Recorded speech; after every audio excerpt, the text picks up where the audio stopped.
하나님 말씀 나누겠습니다. 하나님 말씀 여호수아 5장 13절에서 15절까지 말씀이 되겠습니다.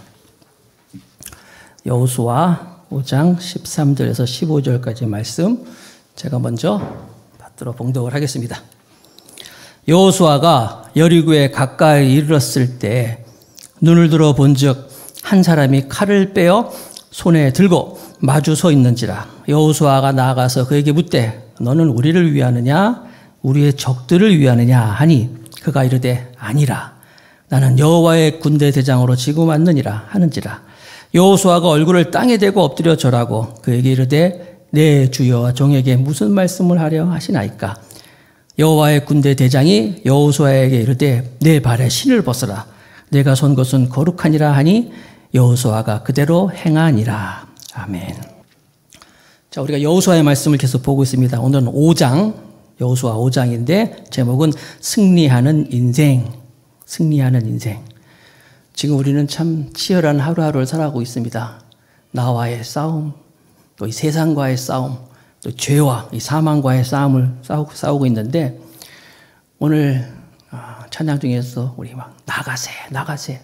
주의 보혈을 의지하면서 나갑시다. 그런데 우리가 이 세상을 살아가면서 치열한 이런 전쟁터와 같은 삶에서 정말 우리가 승리하는 인생, 이기는 인생을 살려면 어떻게 하는가? 실력을 쌓으면 되는가? 아니면 열심히 살면 되는가? 세상 사람들은 그렇게 살아요. 세상 사람들의 방법인데 우리는 우리의 방법이 있어요. 어떻게 하면 우리가 이 세상을 승리하는 삶을 살아갈 수 있는 것인가? 오늘 여호수아 5장의 말씀을 통하여서 그 답을 한번 찾아보도록 하겠습니다. 첫 번째, 그것은 우리가 자존감을 가지라. 자존감을 회복하라. 우리가 하나님의 자녀이며 하나님의 사랑을 받는 존재, 자존감. 자, 여호수아 지금까지 안 보신 분들은 동영상 한번 이제 한번 보세요. 1장, 2장, 3장, 4장까지 나갔습니다. 이스라엘 백성이 출애굽을 해서 광야를 통과해서 이제 요단강을 건너서 이제 가나안 땅에 들어갑니다. 아시는 것처럼 이스라엘 백성 약 장정만 60만이기 때문에 어린아이와 노인들까지 다 합치면은 한 200만에서 이렇게 한 300만 이렇게 치고 있는데 그 많은 사람들이 지금 광야를 막 통과하면서 가나안으로 오고 있는 거예요. 가나안으로만 오고 있는데 가나안 사람들은 이 히브리 민족이 이제 가나안으로 오고 있다는 얘기를 듣고 있으므로 그들 두려워하고 있는데 그들 앞에 이제 요단강이 딱 가로막고 있습니다. 그런데 요단강을 어떡하나 했더니 세상에 뗏목 하나 없이 배 하나 타지 않고 하나님이 가르셔서 마른 땅처럼 그 200만, 300만 되는 그 히브리 민족이 건너오는 거예요. 그걸 듣고 있는 이 가나안 사람들이 얼마나 놀랐겠습니까? 그게 바로 오늘 본문 여호수아 5장 1절의 말씀이에요. 요단 서쪽의 아모리 사람들의 모든 왕들과 해변의 가나안 사람들의 모든 왕들이 여호와께서 요단물을 이스라엘 자손들 앞에서 말리시고 우리를 건너게 하셨음을 듣고 마음이 녹았고 이스라엘 자손들 때문에 정신을 잃었더라. 자, 이스라엘 백성들 입장에서는 지금 축제예요, 축제. 아니, 요단강을 하나님의 기적으로 마치 이스라엘 백성이 출애굽을 해서 홍해를 건넌 것처럼 요단강을 건넌 거예요. 그냥 건넌 거예요. 걸어서 축제죠. 지금 사기 충천되어 있는 거예요. 막 반면에 이 가나안 사람들 여기 보니까 가나안 사람 모든 왕, 요단에 있는 거기 있는 해변의 모든 아모리의 모든 왕들이 마음이 녹았고 이스라엘 자손들 때문에 정신을 잃었더라. 마음이 다 녹았어요. 여러분, 싸움하기 전에 이 마음이 녹았다, 마음이 무너졌다, 그러면 이미 끝난 거예요. 게임 끝. 그렇죠? 다 이 사람들의 마음이 여기 보면 정신을 잃었다는 거예요. 정신을. 이쯤 되면은 이스라엘 입장에서는 이제 가면 돼. 다 마음이 녹았고 정신을 잃은 사람들한테 가서 그냥 점령하면 되는데 이 중요한 시기에 하나님이 이스라엘 백성들에게 아주 이상한 말씀을 하시는 거예요. 이상한 걸 요구하십니다. 여호수아 5장 2절 말씀. 그때 여호와께서 여호수아에게 이르되 너는 부싯돌로 칼을 만들어 이스라엘 자손들에게 다시 할례를 행하라 하시매. 아니, 지금 어떤 상황이에요? 마치 사방의 적들로 가득 차가지고 호랑이 입속에 들어온 것 같은 그런 상황인데, 다행히 적들이 지금 막 마음이 무너지고 막 정신을 잃고 있는 상황에서 가서 치면 되는데, 아니 하나님 느닷없이 할례를 행하래. 할례 아시죠? 할례가 할례죠? 예. 이 남자들, 여자들은 할례 안 합니다. 남자들만 하는 외과 수술이잖아요, 할례. 아니 갑자기 부싯돌을 가지고 칼을 만들어가지고 이스라엘 자손들이 할례를 행하래네? 아 이게 지금 말이야 막걸리야? 지금 상황이 지금 어떤 상황인데 할례를 행하라는 거예요. 그럼 왜 하나님이 이스라엘 백성에게 지금 할례를 행하라고 하느냐? 할례의 시작은 아브라함과 하나님과의 그 이야기에서 시작돼요. 하나님께서 아브라함을 부르시고 아브라함이 이제 하나님의 말씀을 듣고 본토 지척 아비집을 떠나서 이제 신앙인이 돼서 아브라함은 믿음의 조상, 신앙의 조상이 됐어요.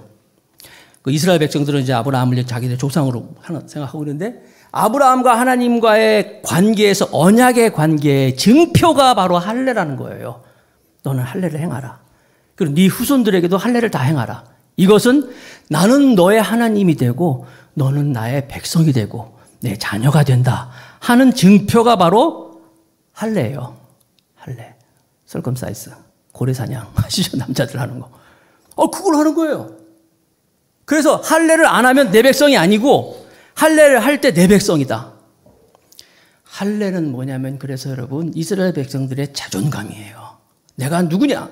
하나님이 우리를 선택하셨다. 지금도 이스라엘 백성들이, 유대인들이 탁월하잖아요. 그 조그만한 나라, 우리나라 경상남도 북도 합친 거 정도 하는 조그만한 나라인데, 그 주변의 나라는요 전부 원수들이야. 그냥 원수가 아니라 막 전쟁 치를 정도로 원수들이 있는데도 끄떡없이 2000년 3000년 동안 말이야 자기 나라를 만들고. 지금 여러분 2000년 3000년 전에 나라가 지금 있습니까? 바벨론 있어요? 무슨 아수르 있어요? 로마 있어요? 없잖아요. 그런데 그 예전에 있던 나라가 똑같은 장소에 똑같은 이름을 가지고 똑같은 나라가 있잖아요. 이스라엘이에요. 하나님이 함께 하시고 노벨상 잔뜩 타고, 지금도 아마 이스라엘이라는 나라는 아마 주님 오실 때까지 아마 이스라엘을 누가 치면은 아마 그 이상으로 하나님, 이스라엘이 가만히 있지 않을 정도로 강한 나라인데, 좌우지간 하나님께서 이스라엘 백성과 이 언약 관계의 증표가 할례라는 거예요. 이스라엘이 내가 누구냐를 보여주는 거예요. 예수님도 사역을 시작하실 때 공생에 시작합니다. 이제 퍼블릭 라이프라고 30세까지는 그냥 계시다가 30세부터 이제 공생을 시작하는 거예요. 우리를 위한 구원 사역을 시작하는데, 제일 처음 시작하실 때 요단 강가에서 세례 요한에게 세례를 받아요. 그때 하늘이 확 열리면서 하늘에서 음성이 났어요. 이는 내 사랑하는 자요, 내 기뻐하는 자라. 이는 내 사랑하고 내가 기뻐하는 자다. 하나님의 음성이 들렸어요. 이게 바로 예수님의 자존감이었어요. 그래서 예수님은 탁월하게 구원 사역을 이루고 나중에 십자가에 못 박혀 돌아가시면서도 그 모든 것들의 시작은 뭐예요? 내가 누구냐? 하나님의 사랑받고 내가 하나님의 기뻐하는 자들은 이 자존감. 여러분, 이 자존감이 있는 사람과 없는 사람의 차이는 엄청납니다, 여러분. 무슨 일을 할 때도 내가 누구지? 내가 어떤 존재인지 분명히 아는 사람하고 아무것도 그냥 생각 없이 사는 사람하고는 삶에서 분명히 차이가 나는 거예요. 늘 염려, 근심, 걱정합니다. 자존감이 없기 때문에 그래요. 내가 하나님의 자녀라는 것을 믿지 않기 때문에. 다른 사람과 비교해가지고 늘 질투에 사로잡혀 있는 사람들, 자존감이 없어서 그래요. 내가 어떤 존재인지 알지 못해서. 사람들과의 관계에서 상처받는 사람들, 그래서 힘든 사람들, 내가 하나님의 아들이라 딸이라는 이 자존감이 없기 때문이에요. 또 내일에 대한 두려움, 먹고 살까 걱정하고 내가 죽지 않을까 걱정하는 사람들, 내가 누구냐, 하나님의 사랑받는 자며 하나님이 기뻐하는 자라는 이 자존감이 없기 때문에 그런 거예요. 즉 자존감이 분명한 사람은 환경의 지배를 안 받습니다. 그러나 자존감이 없는 사람은 내가 삶의 주인이에요. 내가 헤쳐나가야 돼요. 그러니까 늘 사람들 눈치 봐야 되고 근심하고 걱정하는 거예요. 이게 애굽에 있을 때의 이스라엘 백성들의 노예 근성이에요. 하나님은 그 애굽의 노예 근성을 다 없애고 너희들이 누구냐를 분명히 다시 한번 확인시켜주는 것이 바로 이 할례라는 거예요. 우리는 하나님의 사랑받는 자고 하나님의 기뻐하는 존재는 사실을 믿으시기 바랍니다. 세상에서도 재벌 아들, 딸들이 얼마나 뻐기고 다녀요. 얼마나 당당합니까? 근데 우리는 하나님의 자녀며 하나님의 기뻐하는 존재라는 사실, 이게 얼마나 대단해요. 제 이야기가 아닙니다. 성경 말씀이에요. 이사야 43장 4절. 같이 읽어봅시다. 시작. 내가 내 눈에 보배롭고 존귀하며 내가 너를 사랑하였은즉. 이야, 하나님이 네가 내게, 하나님이 우리를 볼 때 너무 보배롭고 존귀하며 나는 너를 사랑한다고 이렇게 말씀하고 있는 거예요. 그래서 여러분, 가정에서도 남편의 사랑을 많이 받는 아내는 틀려. 달라. 부모님의 사랑을 많이 받는 자녀들은 틀려요. 나는 사랑을 못 받을 때 이게 틀리잖아요. 하나님이 우리를 향하여서 너는 내 눈에 보배롭고 존귀하며 내가 너를 사랑한다. 우리나라 말로 하자면 너는 내가 내 눈에 넣어도 아프지 않아. 얼마나 사랑스러운지 몰라 말씀하고 있는 거예요. 그런데 이런 걸 들으면서도 무슨 나를 하나님이 사랑하셔. 이렇게 의심하는 사람들을 향하여서 하나님이 아주 심한 말씀을 하셨어요. 아주 거친 과격한 표현을 하셨는데 시편 49편 20절 말씀에 보세요. 존귀하나 깨닫지 못하는 사람은 멸망하는 짐승 같도다. 지난주에 하나님의 은혜를 알지 못하면 하나님의 은혜를 모르는 사람은 사람이 아니다 뭐 그랬잖아요. 똑같이 여기 나오네 또. 내가 얼마나 존귀한 존재인지, 내가 얼마나 소중한 존재인지, 내가 얼마나 하나님의 사랑을 받는지 이걸 깨닫지 못하는 사람은 멸망하는 짐승 같도다. 사람이 아니무이다. 말씀하는 거예요. 그러므로 우리는 내가 하나님의 사랑받는 존재다. 내가 하나님의 기뻐하는 자다. 이런 사람은요, 살면 살수록 기대가 되는 거예요. 신나는 거예요. 의사가 당신 이제 곧 죽어 해도 상관없어요. 내가 어떤 존재인데, 하나님이 나를 얼마나 사랑하시는데, 하나님이 나를 얼마나 기뻐하시는데, 그리스도인들의 최대 비극은 뭐냐면 하나님의 자녀임에도 불구하고 아직도 그 이스라엘 백성들의 노예의 근성에 사로잡혀가지고 염려, 근심, 걱정을 살아간 것이 우리의 비극이라는 거예요. 아브라함 링컨, 미국의 16대 대통령, 그분은 부모님이 일찍 돌아가셨어요. 어머님이 죽으면서 그냥 성경책 하나 물려줬어요. 아들아, 이 안에 모든 게 다 있단다. 어머니한테 그 성경책 물려받으면서 그 신앙을 물려받았어요. 그러면서 이 하나님의 이 신앙과 믿음이 들어가 있는 아브라함 링컨은요, 자존감이 있었어요. 그래서요, 그는 그의 이력을 내가 쭉 보니까 1832년 일자리를 잃게 되고 1834년 사랑하는 여인을 잃고 사랑하는 여인을 잃었어요. 1838년 주의원 대변인 선거에 나갔다 떨어지고 1843년 하원 의원 지명에 실패하고 1846년에 하원 의원에 당선 하나 됐네. 1849년 국유지 관리자로 지명했다가 또 거절당하고 탈락되었어요. 1854년 상원 의원 선거에 떨어지고 1856년 부대통령 지명에 또 실패하고 1858년 상원 의원의 선거에 다시 또 떨어지고 그러다가 1869년 미국 16대 대통령으로 당선돼 버렸어요. 여러분, 우리는 아브라함 링컨, 미국 사람들이 가장 존경하는 정치인 그러면 승승장구하고 말이야 뭐 다 아니에요. 뒷조사해 보니까 되는 일이 없는 사람이야. 뭐 했다 하면 안 되고 어디 나가면 떨어지고 뭐 지원하면 탈락되고 사랑하는 애인은 죽고 떠나가고 계속 실패만 하던 사람이에요. 그러다가 대통령이 딱 당선돼 버렸어. 이거야 여러분. 자존감이 있는 사람들은 한두 번 실패해가지고 어려운다고 포기하지 않아요. 내가 누군데, 내가 어떤 존재인데. 저 여러분들이 이런 열정으로 살아가기를 축복하겠습니다. 지난주 금요일 날 저녁 때 금요 저녁 기도회 때 우리가 말씀 나누는데 그때 주제가 열정이었거든요. 열정에 대한 말씀을 막 나누면서 차사순이라는 할머니 얘기했어요. 대구에 살고 있는 대구 중앙시장에 있는 할머니인데 야, 운전면허증 70대에 운전면허증 960번 떨어져가지고 합격했어. 이 목사가 놀라운 얘기를 하는데 사람들이 안 놀라면 내가 놀래거든요. 960번이래. 이거 세기도 힘들어요. 960번. 운전면허를 960번 떨어졌는데 960번째 합격을 했어요. 그래가지고 여러분 막 이게 토픽이 나오고 현대자동차에서 기아현대에서 차도 선물했어. 면허증 땄으니까 가지라고 차도 선물하고 광고도 나왔어요. 광고. 유튜브에 가서 검색해보세요. 차산준 할머니 자동차 광고에도 나왔어요. 여러분, 우리는요 이렇게 살아야 돼요. 여러분. 내가 어떤 존재인지 한두 번 했다고 쓰러질 것이 아니라 여러분, 그러니까 내가 어디서 와서 무엇하며 어디로 가는지 이 삶의 분명한 목적을 갖고 있는 사람, 내가 어떤 존재인지 알고 있는 사람들은 하나님의 백성이 되는 거예요. 늘 걱정하고 근심하고 그러지 마세요. 그건 이스라엘 백성들 노예에 있던 시절이란 말이에요. 하나님은 이제 가나안을 점령하면서 할례를 행하라. 너희들이 어떤 존재인지 알아라. 분명히 얘기하는 거예요. 저기 전라남도 가면 진도라는 곳이 있는데 거기 유명한 개가 있어요. 진돗개라고. 그런데 어떤 사람이 진돗개를 기르는데 진돗개 새끼들이 막 많아지니까 멀리 아는 사람들에게 개를 이제 분양을 했어요. 나눠줘서. 두 집에 나눠주면서 한 집에다가 이거 굉장히 족보 있는 아주 훌륭한 개야. 정말 좋은 진돗개야. 그러고 줬어요. 딴 집에는 그냥 이거 개 한 마리 있으니까 가져가. 그래서 나눠줬어요. 그렇게 3년이 지난 후에 가봤더니 웬일이야. 완전히 극과 극이에요. 족보 있는 개라고 그러고 훌륭한 개라고 줬던 그 집은 갔더니 집부터 틀려. 와, 집이 막 개집이 틀리다는 거예요. 집이. 먹는 것도 그냥 보통 거 안 먹어. 그냥 훌륭한 거 먹고.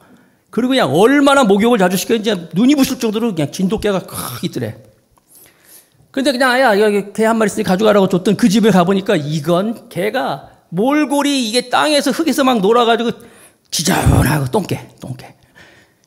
집도 개집. 개집. 하여튼 몰골이 너무너무 지저분하다는 거예요. 이 차이가 뭐예요? 자존감이에요. 내가 누구냐? 내가 어떤 존재이냐?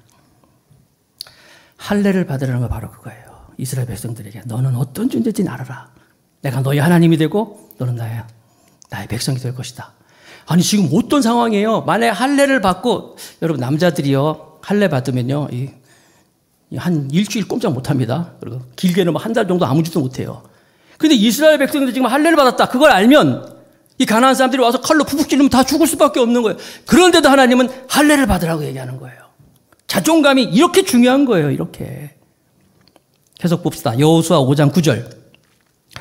여호와께서 여호수아에게 이르시되 할례를 다 마치고 나서 내가 오늘 애굽의 수치를 너에게서 떠나가게 하였다 하셨으므로 그곳 이름은 오늘까지 길갈이라 하느니라. 길갈이라는 뜻이 이제 굴러가다. 다 굴러갔다는 거예요. 이제 다 없앴다는 거예요. 길갈. 애굽의 수치, 아까 말씀드린 이 세상 안에서 이 염려 근심하고 말이에요. 자존감 없이 살아가는 이 모든 것들이 다 이제 굴러가 버렸다는 거예요. 없어지겠다는 거예요.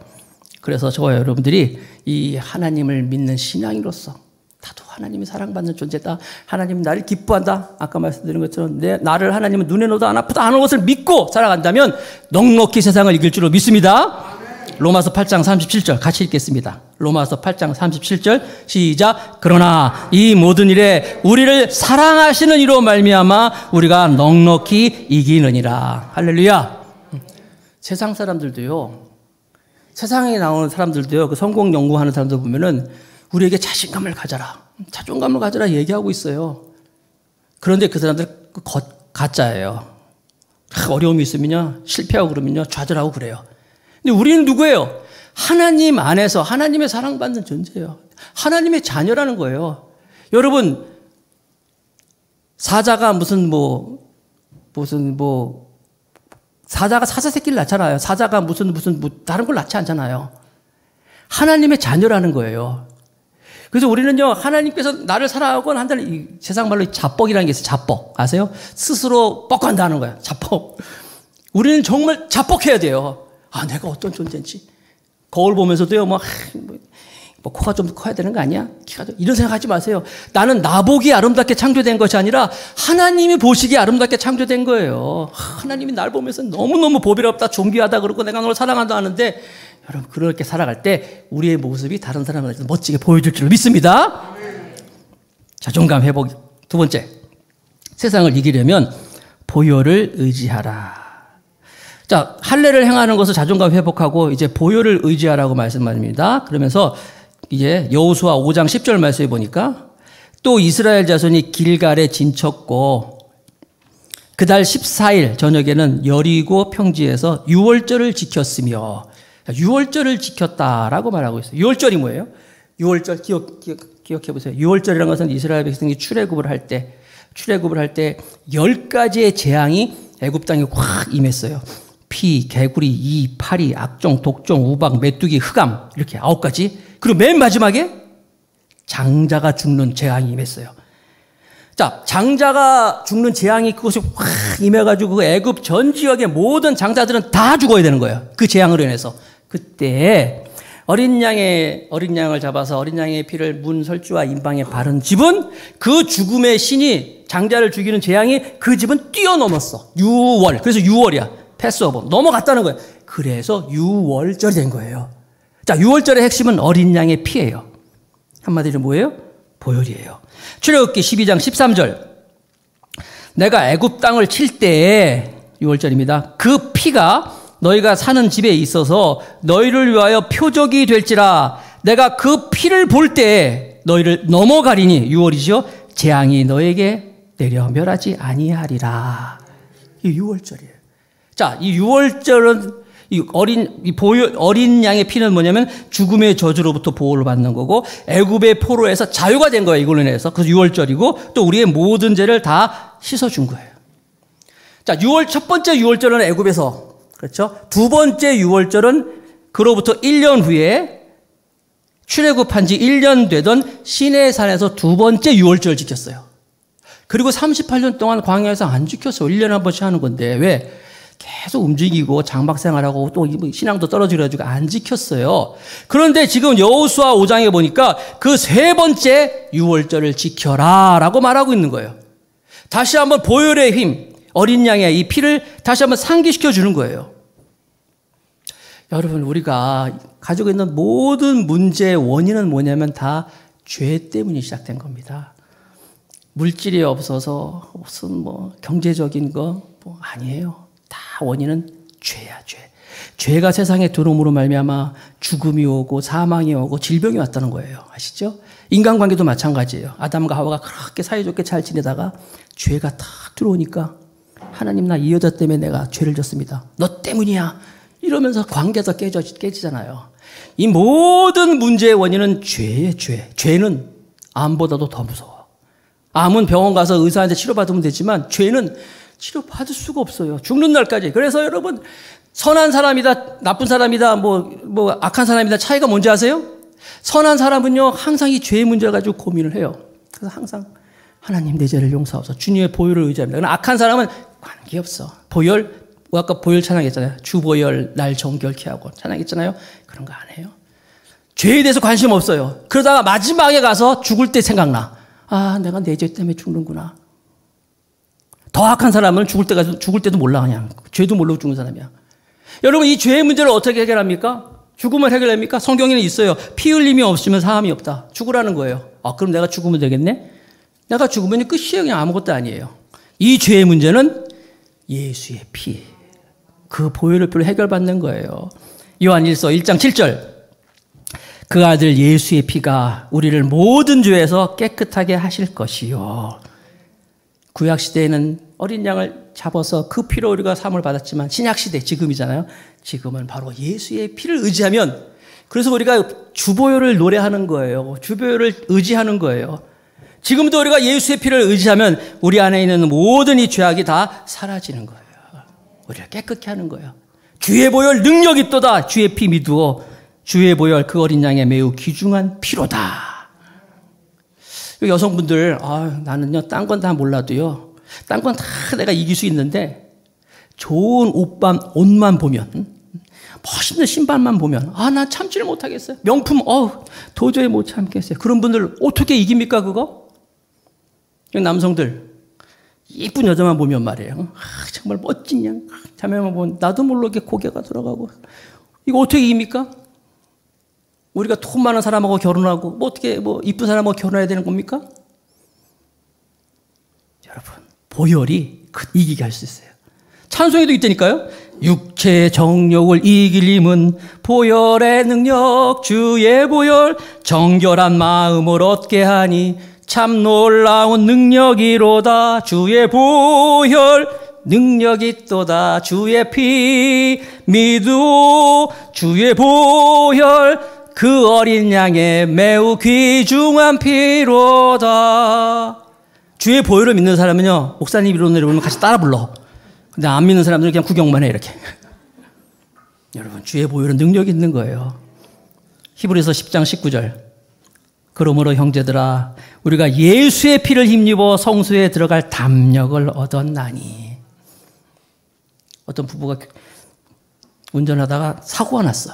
차가 막 전복되고 보니까 남편이 정신을 차리고 보니까 부인이 옆에서 피를 훌쩍 흘리면서 죽어가고 있어요. 사람들이 막 몰려와요. 그때 이 남편은요, 그 죽어가는 피 흘리면서 죽는 아내를 보면서 아내의 몸에 손 얹고 꾹 누르면서 하나님, 주의 보혈을 믿습니다. 주의 보혈로 우리 아내를 고쳐주세요. 살려주세요. 도와주세요 하면서 주의 보혈로 기도했어요. 주변의 사람들이 무슨 기도를 하는지 왜 저러는지 알지 못했어요. 그래서 남편은 계속 주의 보혈로 우리 아내를 살려주십시오 기도했어요. 잠시 후에 정말 119가 와서 이 아내를 데려가서 회복이 됐어요. 이분이 누구냐면은 하나님 당신을 갈망합니다라는 유명한 책을 쓴 토미 테니의 아버님 목사님이에요. 이 토미 테니는요 3대가 목사님인데 책방에 가서 토미 테니라고 써있는 책 굉장히 많아요. 다 좋아요. 그 아버지 목사님 이야기예요. 주의 보혈은 능력이 있습니다. 우리 어머니는요, 우리 친어머니, 친어머니는 운전하고 제가 운전하고 가잖아요. 뒤를 가다가 차가 막히잖아요. 그럼 뒤에서 그래요. 예수피로 막 이러. 아니 길 막힌 게랑 예수피랑 무슨 관계였어? 뒤에서요. 예수피 이러면서 그러면 지금 정말 어떨 때 보면 홍해가 갈라질 좀 길이 잘 뚫을 때도 있고 설령 그렇게 길이 안 열린다 할지라도 짜증이 안 나. 주의 보혈은 능력이 있습니다. 이스라엘 백성이 할례를 받으라 관계, 자존감, 그 다음에 유월절을 다시 지켜라. 주의 보혈을 의지하라는 거예요. 우리가 예수의 보혈을 의지하여서 우리 어려움을 이겨나가는 우리 모두가 되길 축복하겠습니다. 세 번째 마지막으로 예배자의 삶을 얘기하고 있습니다. 여호수아 5장 13절에서 15절 말씀인데 제가 빨리 읽어볼게요. 여호수아가 여리고에 가까이 이르렀을 때 눈을 들어본즉 한 사람이 칼을 빼어 손에 들고 마주 서 있는지라. 여호수아가 나가서 그에게 묻되 너는 우리를 위하느냐 우리의 적들을 위하느냐 하니 그가 이르되 아니라 나는 여호와의 군대 제장으로 지금 왔느니라 하는지라. 여호수아가 얼굴을 땅에 대고 엎드려 절하고 그에게 이르러 네 주여 종에게 무슨 말씀을 하려 하시나이까. 여호와의 군대 대장이 여호수아에게 이르되 네 발에서 신을 벗으라. 내가 선 것은 거룩하니라 하니 여호수아가 그대로 하니라. 자, 할례를 지켰어요. 그렇죠? 자존감 회복하고 유월절도 지켰어요. 보혈을 의지하였어요. 이제 여호수아가 보니까 여호수아가 여리고성에 가까이 이르렀을 때 이제 여호수아가 이제 대일전을 준비하고 있는 거예요. 다음 주에 가면 이제 여리고성 들어갑니다. 여리고성 앞에 왔더니 너무나 견고한 거예요. 너무나 크고 견고했어. 그래서 갑자기 유월절 행했지만 할례를 했지만 불안한 마음이 생기는 거예요. 두려운 마음이 생기는 거예요. 그때 하나님이 여호수아에게 나타나는데 군대 장관으로 나타났어요. 하나님이 왜 군대 장관으로 나타났을까? 항상 하나님은요 우리의 필요를 아시고 필요에 따라서 하나님은 역사하십니다. 모세가 의욕이 다 잊어버렸잖아요. 40년 동안 광야에서. 그랬을 때 하나님은 불꽃으로 나타나잖아요. 열정으로 나타나시잖아요. 사기꾼 같은 야곱, 그가 늘 사람들을 속이면서 막 살아왔는데 야복 강가에서 하나님이 나타날 때는 씨름하는 사람으로 나타나가지고 그 사기꾼 같은 야곱의 모든 잔꾀를 다 꺾어버렸어요. 아브라함은 나그네 생활을 했잖아요. 나그네로 하나님께서 아브라함에게 나타났어요. 지금 여호수아는 여리고성을 앞두고 불안한 마음이 있어요. 전쟁을 치러야 되는데 어떻게 할 것인가 하는데 군대 장관으로 하나님이 나타나신 거예요. 나는 이 하나님이 여러분에게도 여러분의 필요를 따라서 적재적소로 필요를 따라서 하나님이 나타날 줄을 믿습니다. 정말 어려운 삶, 힘든 삶을 병이 아픈 사람이 있으면 하나님이 치료자의 모습으로 나타날 것이고 외로운 사람은 하나님이 친구로 나타날 것이고 또 폭풍 속에 있는 자에게는 두려워 말라 내가 너와 함께다 말씀하는 거예요. 어떤 큰 일을 앞에 놓고 있는 사람은 이 여호수아처럼 군대 장관으로 나타날 줄로 믿습니다. 아이 다 필요 없어요. 그냥 하나님은 나한테 돈으로만 나타났으면 좋겠어요. 이러지 마세요. 응? 하나님은 우리의 필요를 잘 아시는 분입니다. 여기서 보니까 이 여호수아하고 이 하나님하고 이 군대 장관하고 대화를 보면 재밌는 게 뭐냐면 여호수아가 물어봐요. 당신은 저쪽 편입니까? 우리 편입니까? 물어보니까 군대 장관이 아니다. 나는 여호와의 군대 대장이다. 그래요. 나는 여호와의 군대 대장. 이건 뭐예요? 우리는요 무슨 일이 있을 때 항상 하나님을 네 편, 내 편. 하나님을 마치 우리의 도구로만 생각하는 거예요. 마치 무슨 쌍권총, 마술 램프처럼 생각하는 거예요. 하나님은 그게 아니라는 거야. 아니다. 나는 군대 장관이다. 이 이야기는 뭐냐면 내가 지휘할 거야. 내가 널 다스릴 거야. 응? 지금 여호수아에 있는 그 전쟁을 앞두고 내가 대장이야, 장군이야 말씀하는 거예요. 그래서 여러분 우리는 하나님 아버지 앞에 항상 내 이것 주세요, 저것 주세요 하지 마시고 그냥 하나님 당신을 원합니다. 토미 테니처럼 하나님 당신을 갈망합니다. 그러면 하나님은 내가 구하지 않은 것까지 다 우리에게 주실 줄로 믿습니다. 그러면서 말씀하시는 거예요. 내 신을 벗어라. 이거 어디서 듣던 거 아니에요? 내 신을 벗어라. 하나님의 모세를 만났을 때도 떨기나무에서도 신 벗으라 그랬어요. 그런데 또 여호수아를 만나가지고 또 신 벗으라 그러네. 어떤 사람은 하나님은 우리 신발에 대해서 관심이 많네. 이래. 왜 신을 벗으라 그래요? 신을 벗으라는 게 무슨 말이에요? 노예, 종이라는 거예요. 누가 신 벗어요? 노예 종들이 다 신을 벗습니다. 내 앞에서 신을 벗으라는 얘기는 내가 군대 장관이잖아요. 너는 이제 나의 종이 되라라는 거예요. 여호수아도 얘기하잖아요. 그래서 내 주여 종에게 무슨 말씀을 하시렵니까? 내가 종이 되겠습니다.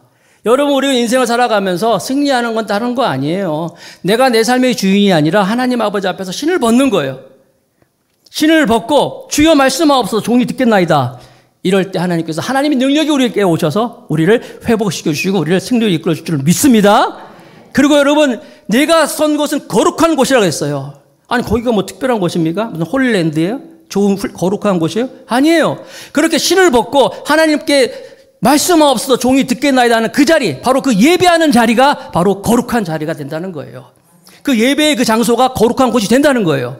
우리가 함께 예배하는 이 자리는 하나님께 예배하는 곳이기 때문에 예배 드리는 곳이기 때문에 거룩한 곳이고 여러분들이 여러분의 삶에서 하나님 말씀하옵소서 종이 듣겠나이다 할 때 바로 그 자리가 예배하는 그 장소가 바로 거룩한 곳이 될 줄로 믿습니다. 말씀을 맺을까요? 하나님께서는 할례를 행하라 그랬어요. 자존감 회복이에요. 자존감을 회복하라. 그렇죠? 네가 어떤 존재인지 알아라. 유월절을 지키라 그랬어요. 다시 보혈을 의지하라. 예수의 피, 그리스도의 보혈을 의지하라. 그리고 예배자, 신을 벗어라. 내가 있는 곳에 거룩한 곳이다. 주여 말씀하옵소서 종이 듣겠나이다. 이럴 때 지금 어려워요. 다 힘들어요. 정말 성도들도 나오기 힘든 이런 예배인데 그래서 이렇게 세신자도 3분이나 보내주시고 더 나아가서 하나님께서 우리를 통하여서 하나님이 되심을 보여주실 줄로 믿습니다.